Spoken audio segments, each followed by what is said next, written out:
you ever had the experience of someone trying to please you with everything they do, trying to make you happy, meet your expectations? Sometimes you can even see it coming a million miles away. They're going to do everything they can to make you happy. It almost starts to feel a little bit awkward, doesn't it? Like you're asking something that you never really asked for.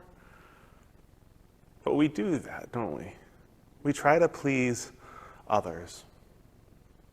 In the letter to the Colossian church, Paul speaks about this. He says this in Colossians 3, verse 23.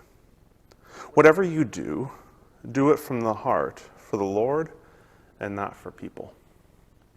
Now, when we read this passage in context, what Paul's really doing is he's talking to people about what it means to be slaves. Now, we've talked about this in videos past, that Paul is speaking from a certain perspective at a certain time in which slavery was a norm, and seemingly he's at least not challenging that norm. But we're going to allow that to just be an observation and understand that Paul is a product of his time too. But he's talking to those who are serving others, certainly in a role of servant or slave.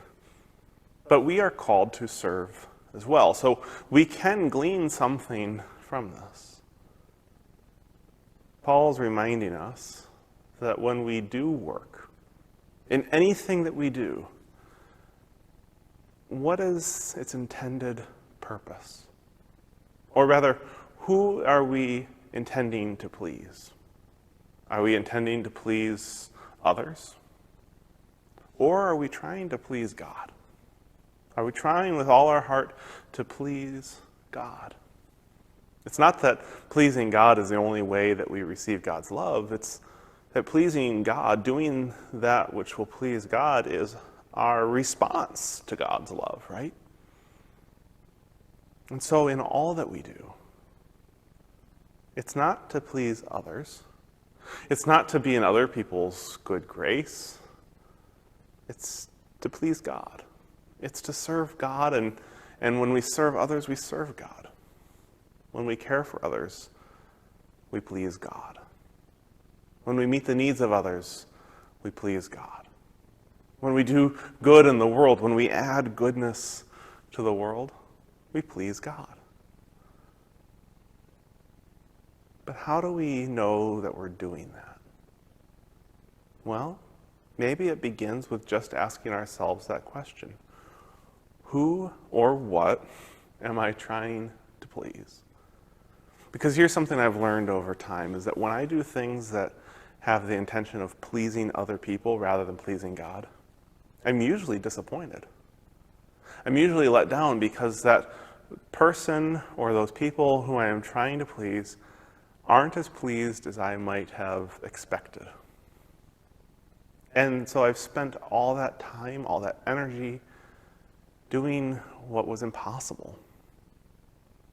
But if I shift my focus and begin to try to please God, even if others are not pleased, if I know that I have loved God, loved others, and loved myself, then what I have done is pleasing to God. And that feels good. And I'll be honest, usually when what I am doing is pleasing to God, somebody else is pleased as well. Amen.